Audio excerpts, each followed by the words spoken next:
अस्सलाम वालेकुम रहमतुल्लाह। एक बार फिर हम हाजिर है आपके सामने एक नए टॉपिक के साथ, और टॉपिक भी वही रहेगा जो हमारे लास्ट टॉपिक रहे हैं दहेज के सिलसिले से, कि दहेज कितना एक फ़ितना बनता चला जा रहा है हमारे माशरे के लिए, और वो फ़ितना जो हमारे माशरे को धीरे धीरे कितनी बुरी तरीके से खोखला कर रहा है। तो खुदारा हमें इससे बचने की ज़रूरत है, लोगों को भी इसकी तरगीब करने की ज़रूरत है कि वो इससे बचे। जो लोग दहेज के चक्कर में शादी करते हैं, अल्लाह ताला बेहतर जानता है कि उनके साथ क्या सिला करेगा, लेकिन अल्लाह की नाराज़गी तो है ही, ठीक है। और सिर्फ उन्हीं पे नहीं है, देने वाले वो भी है, हम पे भी है। और अगर हम लेने वाले नहीं हैं और अगर हम देने वाले हैं तो हम पे भी अल्लाह की नाराज़गी है। बिल्कुल हमें इस चीज़ को ख्याल रखना चाहिए। और दूसरी बात यह है कि जो गलतियाँ हो गई है वो हो गई, अल्लाह माफ़ करे। और हमें सिर्फ आगे सोच समझ के कदम उठाने की ज़रूरत है, और सोच समझ के इन सारी चीज़ों को ऊपर रोशनी डालने की ज़रूरत है कि दहेज कितना बड़ा फितना होता जा रहा है हमारे माशरे के अंदर। कसम से मेरा खुशी मैं खुद जानता हूँ, कुछ ऐसे बहनें हैं हमारी जो दहेज की बिना पे अपने घर पे बैठी है अभी तक, उनके इवन रिश्ते भी हो गए हैं, लेकिन दहेज की ऐसी प्रॉब्लम्स है जो माशरे को खा रही है, वो अपने घर पे सिर्फ एक दहेज की वजह से रुकी हुई है। तो हमें सोचने की ज़रूरत है, हम कहाँ हैं, किस खाई में जा रहे हैं। अल्लाह ताला ने जब इस चीज़ का वादा किया है कि आप निकाह करो, रिज़्क हम देंगे, रिज़्क हम बढ़ाएंगे, तो अल्लाह ताला तो निकाह करने के बाद हमारा रिज़्क बढ़ा रहा है। फिर हम क्यों गफलतों में जी रहे हैं, हम कहाँ जी रहे हैं, हमारी समझ में वो बातें क्यों नहीं आ रही जो हमें अल्लाह ताला हमसे, हुज़ूर सल्लल्लाहु अलैहि वसल्लम हमसे वादा करके गए हैं, हुज़ूर सल्लल्लाहु अलैहि वसल्लम हमसे वादा कर रहे हैं, और अल्लाह हमसे कुरान पाक में वादा कर रहा है, रोज़ी का वादा कर रहा है कि रोज़ी मैं देने वाला हूँ। फिर भी हम किसी और के ऊपर डिपेंड है। तो यानी कि हम ये कह रहे हैं कि अल्लाह को ना मान के हम अपनी या तो उस सलाहियतों पे ज़्यादा ज़ोर दे रहे हैं कि नहीं, या फिर हम किसी मांगने के ऊपर ज़्यादा ज़ोर दे रहे हैं कि नहीं यहाँ से हमारी रोज़ी चलेगी। लेकिन ये चीज़ गौर करने की ज़रूरत है कि अल्लाह के साथ हमने एक चीज़ को और साथ खड़ा कर दिया कि नहीं, अगर हम यकीन अल्लाह पे कर रहे हैं तो हम इस पे भी यकीन कर रहे हैं कि नहीं, यहाँ से नहीं मिलेगा तो हमारा कैसे नहीं चलेगा। तो अल्लाह के ऊपर यकीन कम हो गया है, इधर ज़्यादा हो गया है। तो ये एक टकराव वाली चीज़ आ जाती है, कुफ्र की तरफ हमें लेके जाती है, क्योंकि अल्लाह के ऊपर यकीन सबसे ज़्यादा होना चाहिए। अल्लाह के ऊपर अगर यकीन होगा सबसे ज़्यादा, तो इंशाल्लाह सारी चीज़ें हमारी ठीक हो जाएंगी इंशाल्लाह अज़्ज़ा वजल। और सबसे मेन चीज़ ये है कि हमें गौर देना चाहिए कि आज हमारी बहन बेटियाँ दहेज की बिना पे भी मुर्तद हो रही है, और कुछ ऐसे सोशल सिस्टम चल रहे हैं जो आपने देखा होगा इंस्टाग्राम पे या फेसबुक पे या और दीगर काफ़ी सोशल चैनल्स है जहाँ पे ये सारी चीज़ें चल रही है आजकल इन प्लेटफॉर्म्स पे, कि हमारी बहनें एक मार्केटिंग के तौर पे एक ट्रेडिंग वगैरह ऐसा कुछ सिस्टम चलता है जहाँ पे वो ज्वाइन करती है, कुछ कोर्स वगैरह वहाँ पे परचेज़ करती है। तो वो उनको ना यहाँ से सीखो, आप यहाँ पे एडिटिंग सीखो, यहाँ पे आप डिज़ाइनर बनो, यहाँ पे आप फला चीज़ बन जाओ। तो वो मैं ये कहूँगा कि आप एक गलत माशरे की तरफ जा रही है हमारी बहनें, वहाँ से बचे, बिल्कुल बचे। वहाँ पे कुछ नहीं है, वो एक गुमराह वाली चीज़ है, और वो लोगों को गुमराह कर रहे हैं। बहुत साफ़ सुथरे लफ्ज़ों में बोल रहा हूँ, वो लोगों को गुमराह कर रहे हैं। देखो बहनें हमारी वहाँ पे जिन्हें कितनी बहनें वहाँ पे कर चुकी है, और वो उसको छोड़ चुकी है। क्यों? क्योंकि उनको लगा कि वहाँ पे कोई भी पॉजिटिव एनवायरनमेंट नहीं है, वहाँ से कुछ भी इनकम जनरेट नहीं होती। शुरू में आपको थोड़ी बहुत इनकम जनरेट होगी, बाद में आपको दिक्कत होंगी। शुरू में तो सब कुछ जो है ना, दूर के फूल सुहाने लगते, तो आदमी जब तक अंदर नहीं जाता तो इतने उसको नहीं पता चला। ऐसे ही मैंने भी एक सिस्टम में ऐसा अपना समय व्यतीत किया है, तो मुझे इसलिए पता है, मैंने ऑलमोस्ट 2 साल वहाँ पे लगाए हैं। तो मैं इसीलिए ही आप लोगों से रिक्वेस्ट करता हूँ कि खुदारा आप इन प्लेटफॉर्म पे ध्यान ना दें, अपने अल्लाह पे यकीन रखें, अपने अल्लाह से तवक्कुल करें। अल्लाह ही देने वाला है बेशक। हज़रत फ़ातिमा रज़ियल्लाहु ताला अन्हा के लिए अल्लाह ताला ने कहाँ से खाने नहीं भेजे, ये तो देखो, जन्नतों से उनके लिए खाने आए हैं, उनके लिए कपड़े आए हैं। ज़रा कभी गौर कीजिए इन चीज़ों पे। आपके लिए भी आ सकते हैं, कोई बड़े मसले नहीं है, अल्लाह की कुदरत के लिए सब आसान है। तो हमें हमारे तवक्कुल, हम अगर उनके ऊपर यकीन रखेंगे तो अल्लाह ताला हमारे लिए ऐसे सबब बना देगा कि जो हम सोच भी नहीं सकते, हम सोच भी नहीं सकते। अल्लाह ताला हमारे ज़िंदगी में ऐसे लोग ला के खड़े कर देगा, ऐसे भाई हमारे लिए अल्लाह ताला पैदा कर देगा, ऐसे शौहर हमें अल्लाह ताला देगा जो हमें सारी उम्र फिर हमें कोई टेंशन लेने की ज़रूरत नहीं है। अल्लाह हमारी गैब से मदद करने वाला है, अल्लाह ही है हमारी मदद करने वाला बेशक, और अल्लाह के सिवा कोई मदद नहीं कर सकता बेशक, यही है। हम बस अल्लाह से सदका मांगते हैं हुज़ूर करीम सल्लल्लाहु अलैहि वसल्लम का, अल्लाह ताला हमारी बहन को, हमारी बेटियों को हिदायत दे और उनको सही रास्ते पे और हमें भी सही रास्ते पे चलने की तौफीक अता फरमाए। क्योंकि मेन जो बुराई है वो है लड़के में, मेन बुराई लड़के में है, क्योंकि वो अपने घर वालों से इस चीज़ के ऊपर इंटरसेक्ट ही नहीं करता, वो उनके साथ झगड़ता ही नहीं है इन चीज़ों को लेके कि मुझे दहेज नहीं चाहिए। दहेज तो लड़के को इस्तेमाल करना होता है ना, लेकिन परिवार दो चार बातें बोल देता है तो वो लड़का इमोशनल ब्लैकमेल कर लिया जाता है, या फिर कुछ और चीज़ें वैसी हो जाती है कि नहीं दहेज नहीं मिलेगा तो इज़्ज़त चली जाएगी, ये हो जाएगा वो हो जाएगा। अल्लाह इज़्ज़त देने वाला है, अल्लाह ज़िल्लत देने वाला है। अल्लाह दहेज देने वालों को जिन्हें कितनों को अल्लाह ताला जलील कर चुका है, और दहेज ना लेने वालों को अल्लाह ताला जिन्हें कितनों को इज़्ज़त दे चुका है। तो ये सारी चीज़ें सोचने की ज़रूरत है कि अल्लाह ही के हाथ में है इज़्ज़त और बेइज़्ज़ती, किसको इज़्ज़त दे और किसको ज़िल्लत दे। तो बेहतरीन चीज़ ये है कि हमें अल्लाह के ऊपर यकीन रखना है, लड़कों को इस चीज़ के ऊपर ध्यान देना है कि वो हर हाल में दहेज का बाइकआउट करे, दहेज ना लेगे, बहन बेटियों का ख्याल रखे।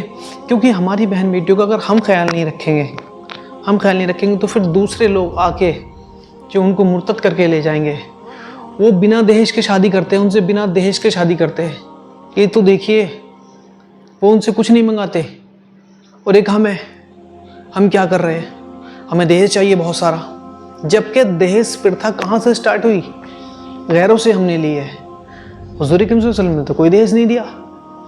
लोग कहते हैं ना उनको दहेज दिया, उनको दहेज कुछ नहीं दिया। आप ज़रा हकीकत में पढ़िए जाके, क्या दहेज दिया, ये तो देखिए हम अपनी खुशी से गिफ्ट दे रहे हैं। गिफ्ट के नाम पे कोई इतना सब कुछ नहीं होता ताकि सामने वाले माशरे को आप गंदा कर दो गिफ्ट के नाम पे, कि हम तो अपनी बेटी को ये दे रहे हैं, हम अपनी बेटी को ये देंगे, तो हकीकत में माशरे को गंदा कर रहे हैं, बेटी को नहीं दे रहे।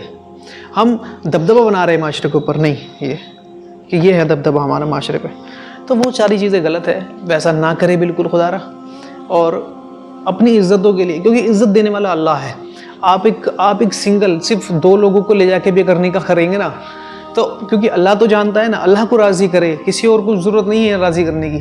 कोई ताया चचा, कोई भाई, कोई भी नाराज़ है तो कोई मसला नहीं है, अल्लाह राज़ी होना चाहिए, ठीक है। और ये सारे लोग मान जाते हैं, कोई बड़ा इशू नहीं है कि हम नहीं उनके साथ नहीं रहेंगे। हाँ बिल्कुल रहेंगे उनके साथ, बहुत सारी चीज़ें हैं वो मान जाएंगे, उनके जब जहन में बात पड़ेंगी वो मान जाएंगे। अरे अगर लड़के को क्या मसला है, थोड़ा सा वलीमा अच्छा कर ले, वो ना दहेज ले, सबकी दावतें करे, सब मान जाएंगे। अल्लाह गैब से मदद करने वाला है, यकीन रखे अल्लाह के ऊपर, कोई भी टेंशन लेने की ज़रूरत नहीं है किसी चीज़ की भी। अल्लाह के ऊपर यकीन रखेंगे तो सब कुछ बहुत आराम से हो जाएगा, कोई मसला नहीं है किसी भी चीज़ का। और बहुत सारी बातें ऐसी है कि जो हम आपसे करेंगे इंशाल्लाह, बहुत गहराई में जाके है वो बातें, और चंद बातें मैं उसमें से छोटी रखता हूँ। देखो होता क्या है कि एक बेटी हमारे घर पे कब तक रहेगी, जब तक दहेज का मुतालबा होता रहेगा।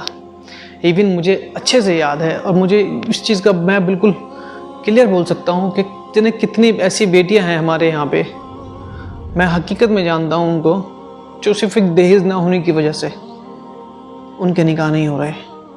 आज ही ऐलान हो जाए कि उनको कार मिलेंगी, उनको इतने लाख रुपए में दिए जाएंगे, उनके साथ इतना दहेज जाएगा, कल ही आप उनके लिए 10 रिश्ते ले लीजिए। ऐसा मासरा हो चुका है। फिर ऊपर से कहेंगे अल्लाह की मर्ज़ी है, अल्लाह की मर्ज़ी है। अरे अल्लाह की तो मर्ज़ी है, अल्लाह ने हमें अक़ल तो दी है, शऊर तो दिया है, हमें भी तो समझने की ज़रूरत है क्या चीज़ सही है क्या चीज़ गलत है। वो तो हम जान नहीं रहे, हम सारी मसलियत अल्लाह के ऊपर रख देते हैं। हाँ जी अल्लाह ने फिर हमें अक़ल क्यों दी, हमें भी जानवर बना देता, हमें सोचने की ज़रूरत ही नहीं थी। हाँ जी फिर थे अल्लाह की मर्ज़ी, फिर कोई मसला ही नहीं है, जो होगा वो हो जाएगा। तो अल्लाह हमसे फिर हिसाब किस चीज़ का लेगा, जब अल्लाह की सारी मर्ज़ी है तो, जब अल्लाह की मर्ज़ी है तो फिर तो हमसे हिसाब ही नहीं होना चाहिए।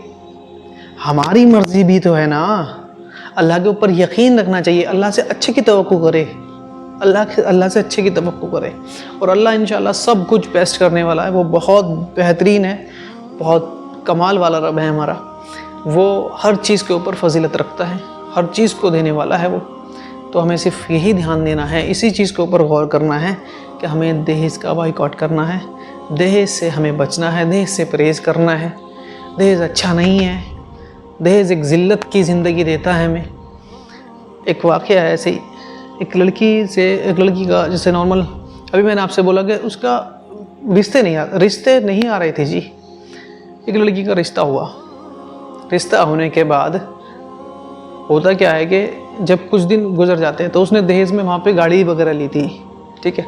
गाड़ी वगैरह ली तो उस लड़की की आंख में थोड़ी सी कुछ प्रॉब्लम थी, ठीक है। तो उसका शौहर एक दिन बोलता है उसको, एक गाड़ी रा इस काम को कर। तो वो लड़की उधर से उसको क्या जवाब देती है कि मुझे गाड़ी आइंदा मत बोल देना, अब तो बोल दिया है। मेरी एक आँख यहाँ है ना, तो मेरी दूसरी आँख इससे अच्छी हो रही जो उसकी गाड़ी खड़ी है। कि तूने मुझसे शादी नहीं करी, तूने उस गाड़ी से शादी करी, एक आँख तेरी वो है। तो ये चीज़ सोचने की ज़रूरत है कि ऐसे माशरे हो चुके हैं हमारे। तो खुदारा हम जिस भी बेटी को अपने घर लेके आ रहे हैं, जिस भी बेटी को हम अपने घर लेके आ रहे हैं, उसको इज़्ज़त से रखे, इज़्ज़त बनाएं, उसको तमाम वो सारी चीज़ें दे, वो सारी खुशियाँ दे उसको जो आप हकीकत में देना चाहते थे। दुनिया के प्रेशर में ना आए, कुछ नहीं रखा इस दुनिया के अंदर, और अंततः सब कुछ ख़त्म हो जाएगा बहुत जल्दी। हमारे बाप दादा भी तो थे, कहाँ हैं वो, कहाँ हैं? ज़रा पूछो तो ज़रा किसी से, हमारे दादा कहाँ हैं, दादा के अब्बा जी कहाँ हैं, उनके अब्बा जी कहाँ हैं, उनके पास कितनी ज़्यादा धन दौलत थी, कहाँ है वो सब? कुछ नहीं रहने वाला, सब कुछ ख़त्म होने वाला है। जो अब हमारे पास है, हमसे आने वाली एक नस्ल, 2 नस्ल, 3 नस्ल के बाद हमें उनको हमारा नाम ही नहीं पता होगा भाई, उनको हमारा नाम ही नहीं पता होगा।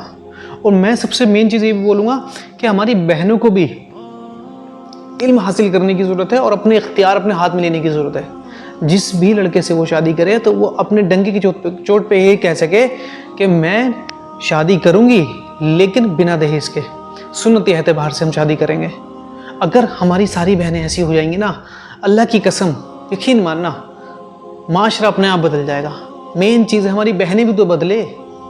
अगर हमारी बहनें इल्म वाली होंगी, अपने फ़ैसले खुद ले सकेंगी, तो जब भी तो माशरा बदलेगा।